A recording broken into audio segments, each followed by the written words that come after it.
ఓం శ్రీమాత్రే నమః. వైకుంఠ ఏకాదశి పర్వదినం అనగా పవిత్రమైన రోజు. ధనుర్మాసంలో వచ్చే శుక్లపక్ష ఏకాదశి నాడు ముక్కోట ఏకాదశి అనగా ధనుర్మాసం ప్రవేశించాక వచ్చే శుద్ధ ఏకాదశి. ఆ రోజుని భగవంతుని ఆరాధనకే వినియోగించాలి. భక్తులందరూ భగవంతుడిని చేరే పవిత్రమైన రోజు వైకుంఠ ఏకాదశి. ఆ రోజున 3 కోట్ల దేవతలు స్వామిని కొలుచుకోవడానికి వైకుంఠానికి వచ్చిన రోజు. అందుకే ఇది ముక్కోటి ఏకాదశి. లోక కళ్యాణార్థం శ్రీమన్నారాయణుడు యోగ నిద్ర నుండి లేచిన రోజు. యోగ నిద్ర అనగా యోగము అంటే కూర్చుట, నిద్ర అనగా ఆలోచన. జీవులకు వారి వారి కర్మలకు తగినటువంటి ఫలితాలను అనుభవించడానికి తగిన శరీరాలను ఇవ్వడానికి చేసే ఆలోచనే యోగ నిద్ర. ఈ పర్వదినం యొక్క ప్రత్యేకత ఉత్తర ద్వార దర్శనం అనగా ఉత్తర ద్వారం ద్వారా పరమాత్మ దర్శనం చేయడం. ఉత్తరం అంటే జ్ఞానం, దక్షిణం అంటే కర్మ అనగా పరమాత్మను జ్ఞానంతోనే దర్శించగలం. అజ్ఞానంతో, మోహంతో, కర్మలతో పరమాత్మని దర్శించలేము. జ్ఞానం ద్వారానే పరమాత్మను దర్శించుట అన్న దానికి సంకేతమే ఉత్తర ద్వార దర్శనం. ఇంకొక అర్థము ఉత్తరానికి అధిపతి కుబేరుడు, ధనాధిపతి. ధనం అనగా లౌకిక ధనం కాదు, జ్ఞానధనం. లౌకిక ధనం అశాశ్వతం, కానీ జ్ఞానధనం అలా కాదు. కాబట్టి ధనం దిక్కు అనగా ఉత్తర దిక్కు నుండి చూడటం అంటే జ్ఞానంతో పరమాత్మని చూడటం. కాబట్టి జ్ఞానాన్ని దృష్టిలో పెట్టుకుని జ్ఞానంతోటే జ్ఞాన రూపునిగా జ్ఞాన వృద్ధి పొందడానికే పరమాత్మని దర్శించాలి అనే సంకేతాన్ని ఉత్తర ద్వార దర్శనంలో మనకు ఋషులు సూచించారు. సనకసనందులు విష్ణుమూర్తి దర్శనానికి వెళ్తుంటే ద్వారం దగ్గర ఉన్న జయ విజయులు అడ్డుకుంటారు. అది మనందరికీ తెలుసు కదా. దానిలో ఉన్న అంతరార్థం తెలుసుకుందాం. పరమాత్మని తెలుసుకోవాలన్నా చేరుకోవాలన్నా ఉండాల్సింది సత్వగుణం. కానీ మనం పరమాత్మను చేరుకోకుండా అడ్డుకునేవి రాజస, తామస గుణాలు. ఇదే కథాపరంగా సత్వగుణం అయిన సనకస నందులు పరమాత్మని చూడటానికి వెళ్తుంటే ద్వారం దగ్గర ఉన్న జయ విజయులు అనే రాజస, తామస గుణాలు అడ్డుకున్నాయి.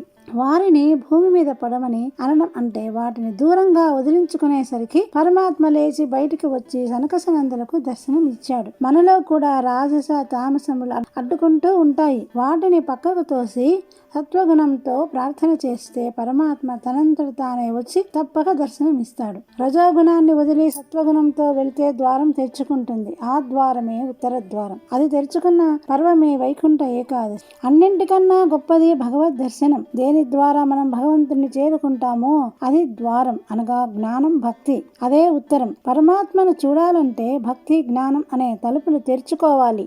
ఉత్తరం అనగా అన్నింటికంటే గొప్పది.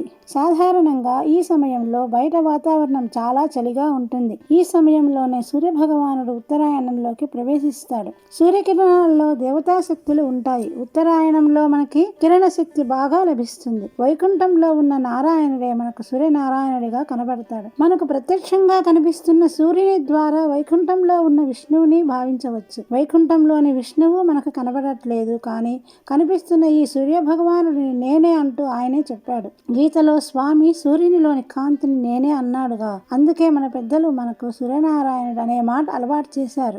ఈ సమయంలో సూర్యుడు దక్షిణం నుండి ఉత్తర వైపు తిరిగేటప్పుడు ఉత్తర ద్వారం ఉంటుంది. మనకు అందరికీ తెలిసిన సూర్య మంత్రం ఆరోహన్నుతరాం దివం దేవః. ఈ మంత్రం ద్వాదశ ఆర్య సూర్య స్థుతిలో ఉంటుంది. వేదంలో సూర్య మంత్రంలో ఉత్తర దివం దేవః అని వాడారు. ఇక్కడ కూడా ఉత్తరం అనగా ఉత్కృష్టంగా ప్రకాశిస్తున్న సూర్య భగవానుడికి నమస్కారము అని అర్థం. కాబట్టి ఇప్పుడు తెరుచుకోవలసింది ఈ ద్వారం. ఇప్పుడున్న దానికన్నా గొప్ప ద్వారం. ఏ ద్వారం అయితే మనల్ని పరమాత్మ దగ్గరికి చేరుస్తుందో, ఏ ద్వారం ద్వారా పరమాత్మ దగ్గరికి వెళతామో అది మనలో తెరుచుకోవాలి. తెరుచుకోవాలి అంటే దానికి అడ్డుగా ఉన్న రాజస, తామస గుణాలని తీసివేయాలి. అప్పుడే లోపలికి వెళ్ళగలం. అప్పుడే పరమాత్మ అందుతాడు. అదే ఈ కథలోని అంతరార్థం. ఇక ఏకాదశి అంటే మనలో ఉన్న 11ని ఒక్కటి చేసి భక్తి, జ్ఞానం అనే ద్వారం గుండా వెళ్ళడం. మనలో ఉన్న 11 ఏంటంటే 5 జ్ఞానేంద్రియాలు, 5 కర్మేంద్రియాలు, 1 మనస్సు.